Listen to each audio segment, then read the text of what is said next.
Welcome to the 10th module in this educational series. Here, we address issues relating to the general administration of the Donor Recruitment Unit. Although the term Recruitment Unit or Recruitment Department will be used in this presentation because it is the more common terminology, you may wish to consider the term Donor Management or, if preferred, Donor Relationship Management. This acknowledges responsibility for retention and optimization of the donation cycle as well as recruitment. A lack of attention paid to retention issues is arguably one of the most pressing issues in most low and middle income countries. Good administration is critical to the entire blood donor program management. If the donor recruitment unit is poorly administered, the number of donors recruited and retained will be far fewer than if administration is efficient and effective. It is not sufficient merely to wish for good outcomes. Such things have to be managed into existence. The price of failure is high.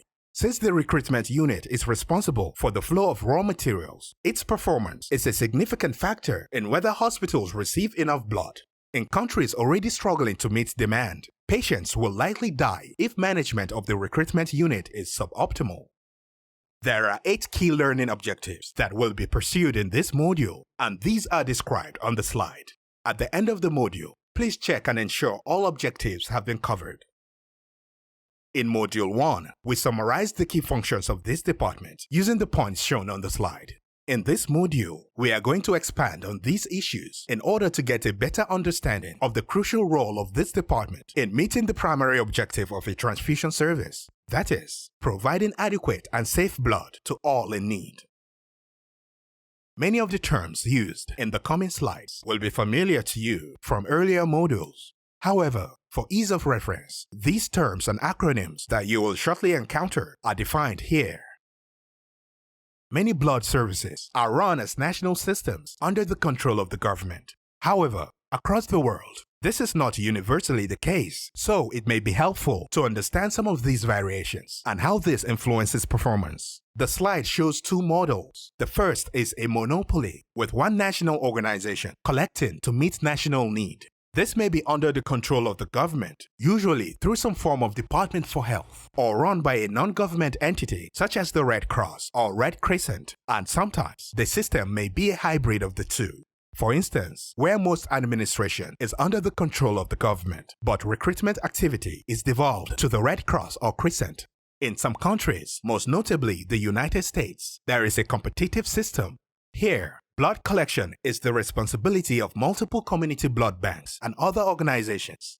Whilst generally serving defined communities, they will compete with each other in several respects. One of these is access to donors. For example, several blood banks may fight for access to university campuses hosting tens of thousands of students. They will also be in competition for contracts to supply blood to hospitals, often outside of their nominal service area. For instance, in the US, hospitals in California may source their blood from collectors in the Midwest, where labor costs are cheaper and so prices for blood lower.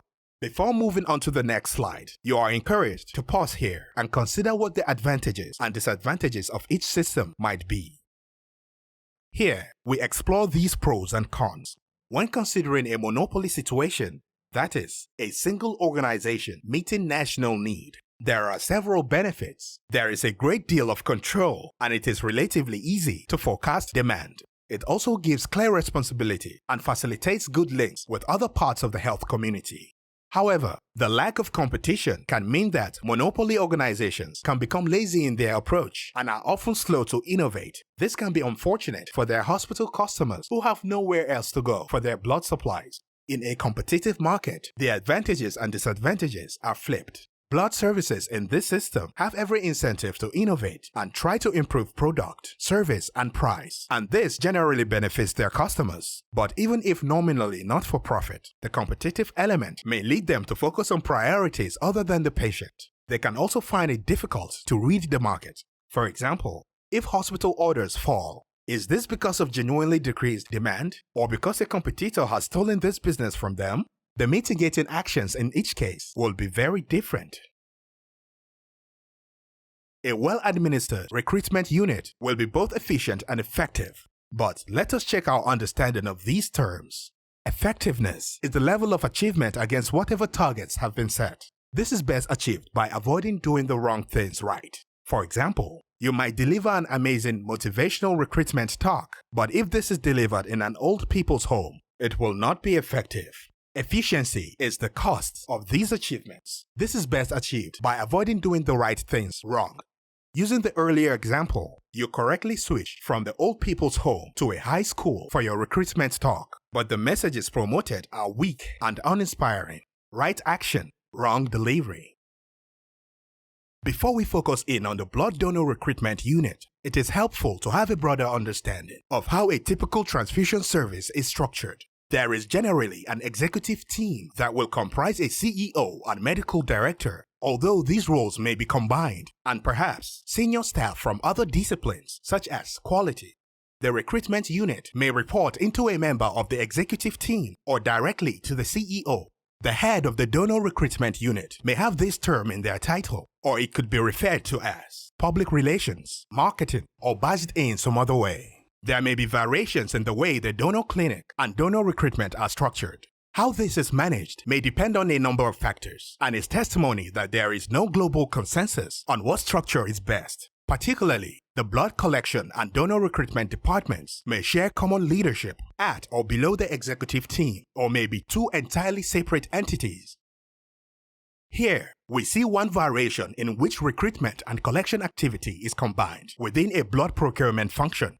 The officer in charge of procurement oversees both recruitment and collection activity, and so is better able to integrate the activities of these departments. This is not without its challenges, however. The staff of the two departments are likely to differ in background and attitude, and in practice, there is often a tension between recruitment and collections at a professional and sometimes personal level. It is most important that the leader is able to resolve this and achieve integration. If integration can be achieved, there are a number of advantages to be enjoyed. Not least is the alignment of goals and the need to work in close harmony to achieve them. This helps overcome the traditional blame game whereby collection staff excuse poor yield by saying insufficient or the wrong type of donors were recruited. In turn, recruiters counterclaim that queues were too long or that the session opening times were not convenient, and so their recruitment efforts were wasted. In some blood establishments, there is separation of collection and recruitment activity.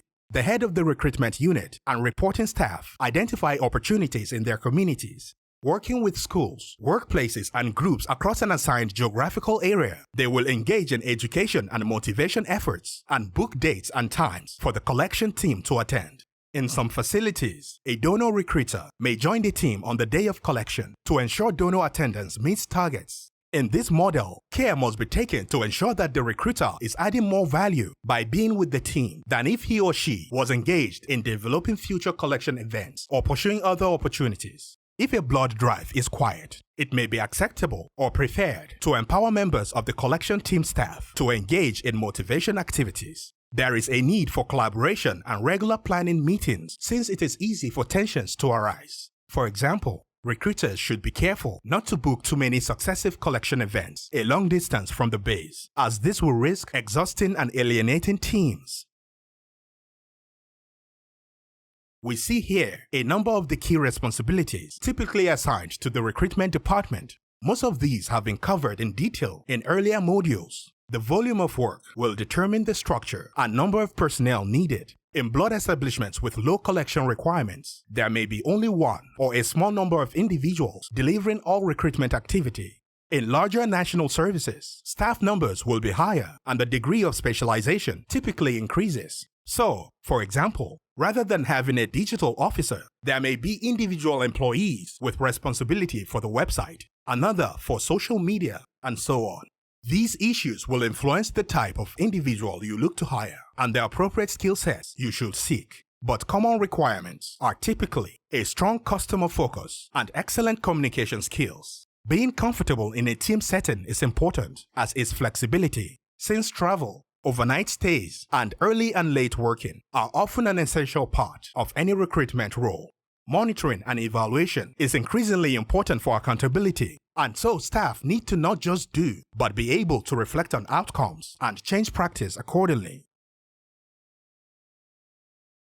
So, a critical part of effective administration is hiring the right people. While specific duties will vary, each position should be supported by a job description and a person specification. This slide and the one that follows give a generic example of the job profile of a donor recruiter that can be adapted to suit the institution depending on its size and range of activities. As well as hiring the right people, the job description can also be used as a basis for performance reviews. It is important that staff should have a formal meeting with their line manager at least once each year, where the good and not so good of the individual's performance is explicitly discussed. There will be more on this shortly. The job description tells you about the role. The person specification gives some criteria to look for in determining who will likely be a good fit for that position. Specific requirements are listed under a number of general headings such as experience and qualifications. Important is that these must be flagged as essential or desirable. If essential, someone without even a single one of these elements cannot be considered for the job. If desirable, these elements can be used to distinguish between two or more qualified candidates.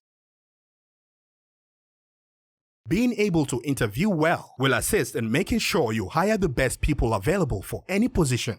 This is particularly important for recruitment roles where candidates are likely to be accomplished communicators. It is essential you look at the substance beneath the gloss. The slide contains a checklist of points you should consider when approaching the interview. Be aware not to fall into the trap of assuming that because you have a job to offer, that you are in a more powerful position. After all, the candidate may have the skills you are desperate for. Instead, approach the interview as a meeting of equals, keen to explore whether there is a good fit. This will help ensure the candidate is left with a positive experience to report back to their community and networks. Having ensured you have the right people in post, there is a need to manage the team in a way that gets the most out of their talents, and the slide suggests some points of good practice. These include having clearly defined responsibilities, encouraging collaboration, and having visible means of tracking where the department is against its goals. It is important to hold formal performance reviews for each team member at least once a year.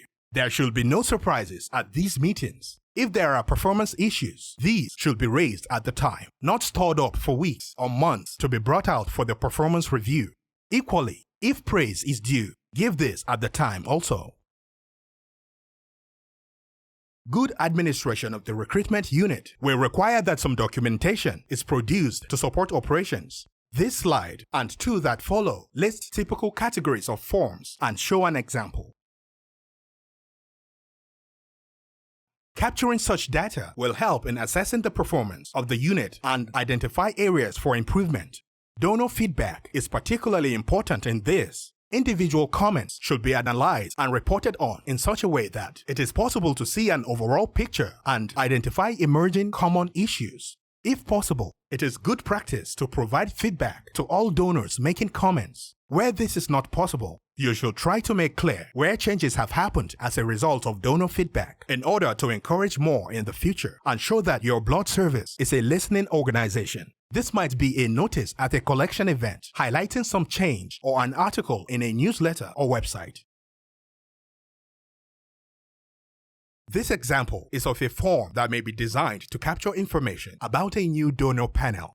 You will want to develop your own venue types and other criteria that you consider most relevant to your operations. The special characteristics of the panel may include such information as the best time to give an educational or motivational talk and the best time to schedule a donor clinic session, for example, on a weekend or evenings only. It can also capture location challenges and the preferred driving route. The detail of strategic planning has been covered elsewhere, but it is important to be reminded that donor recruitment and retention is of fundamental importance to the mission of any transfusion service. Without donors and blood, no other part of the service can function. It follows that it is impossible to consider administration of the recruitment unit without a plan that guides its activity. The strategic plan will determine, for example, that the service aims to increase blood collections to X amount in year Y. The Donor Recruitment Department will need to come up with its own specific list of activities and resources required to support this objective using the approach detailed on the slide. Here is the approach in graphic format. At the end of the planning process, there will be a document that summarizes the strategy and how it will be achieved, and this will typically appear in a format similar to the excerpts shown. A typical strategy document will comprise dozens of such activities. This slide shows suggested capital equipment requirements for a blood establishment. Aside from a studio and storeroom, motor vehicles are likely to be the most significant cost and operating expense. Need will depend on the number of staff and the volume of blood collected. A motorcycle can be suitable to transport a recruiter to a motivational talk, but something much more substantial, or sometimes 2 vehicles, will be required to carry staff, tents, chairs, desks, cooler boxes, and refreshments to a blood drive location. Blood mobiles or self-contained mobile donation units, usually incorporating between 3 to 6 beds, are not common in low-income countries but can greatly assist in gaining access to rural communities where other facilities are minimal. Since the livery wrappings make such vehicles the equivalent of mobile billboards, they are also helpful in promoting donation. Of course, the operational costs will vary according to the volume of blood collected. However, they are also influenced by the number of mobile versus static clinics and by staff distribution.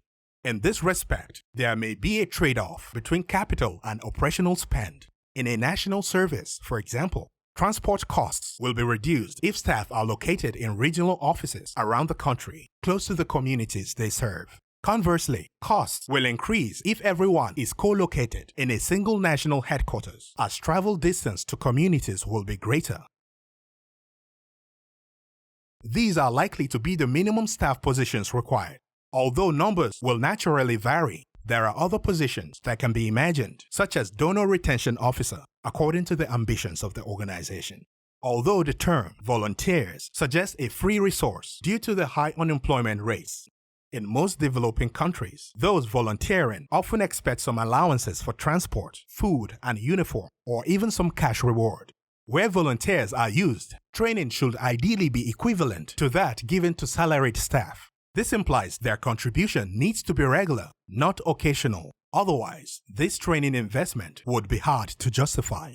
Be aware of confidentiality concerns where volunteers are working in their own communities and may become aware of issues affecting friends or neighbors. A volunteer agreement is likely to be another administration document. You may want to add this to your list. This should include an indemnity clause in case of injury or death. Training for recruiters, volunteers, and community support workers needs to be offered, although the latter are able to manage with less intense training since their contribution is occasional and they can refer queries to staff with greater knowledge.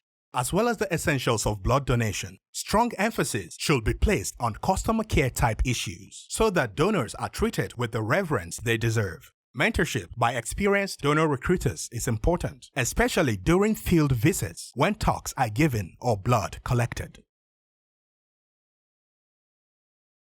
Here are some specific suggestions for training volunteer community support workers. Training adults is best done in an interactive fashion, with contributions from participants forming a significant part of the training. Content should, of course, be relevant and useful, but the traditional show and tell presentations should be minimal. Instead, incorporate role play and games, and above all, make it fun. In arranging the practical sessions, the heads of the respective departments are well placed to provide the training and answer any questions the trainees may have. It is recommended that, at the end of the training, the attendees receive a certificate. This will demonstrate to colleagues and superiors that they have been duly trained to promote donor recruitment and represent their organization in its support for the work of the blood establishment. Static clinics provide a convenient point of access to the blood service for people who live or work in the area, and recruiters will be active in the community to sell the facility to potential donors. Recruiters or a designated member of the clinic staff team need to be monitoring repeat donors approaching the end of their mandatory deferral period in order to have them donate again as soon as they are eligible. This can be done manually or electronically, and the donors messaged or telephoned to commit to a convenient day and time. In this way, donation frequency will be optimized. A transfusion service with a relatively high volume of blood collections and a developed healthcare infrastructure will require a wide range of blood products. Special donor groups may be identified and separate panels created. This will enable development of strategies specific to each group. For example, a hospital with an oncology program will require a high level of platelet concentrate. Platelets may best be harvested by apheresis, as the donors can be bled more frequently than those giving whole blood for component separation. However, selection and management of blood donors enrolled for apheresis requires different strategies. Here are suggestions for the areas where different strategies might help recruit, retain, and optimize the contribution of special donors. For example, apheresis donors can give more frequently, and arguably, their product is of greater value to the blood service. You may want your recognition program to acknowledge this. You may also find it valuable to foster a sense of community among these special donors by inviting them collectively to events, perhaps built around World Blood Donor Day. The types of incentives offered to the blood donor community inevitably varies according to the socio-economic development level of the country, as well as the detail of national blood policies. The token nature of donor incentives has been previously discussed, but we remind ourselves of it here. Particularly attractive and widely used are business card-style donor cards, often reflecting the number of units donated so that people may aspire to the next color. It is an added benefit where cards can be scanned to retrieve donor details. As a variation on this theme, pre-printed blood group cards can be given to first-time donors or to those undergoing pre-donation ABO typing as a recruitment exercise. These cards have fun or interesting details about each blood group. The classification of incentive provided here distinguishes items by who benefits. Some services provide a meal, and while welcomed by donors, this offering has few lasting brand benefits. A t-shirt, on the other hand, may be both appreciated by the individual and act as a walking billboard for years to come.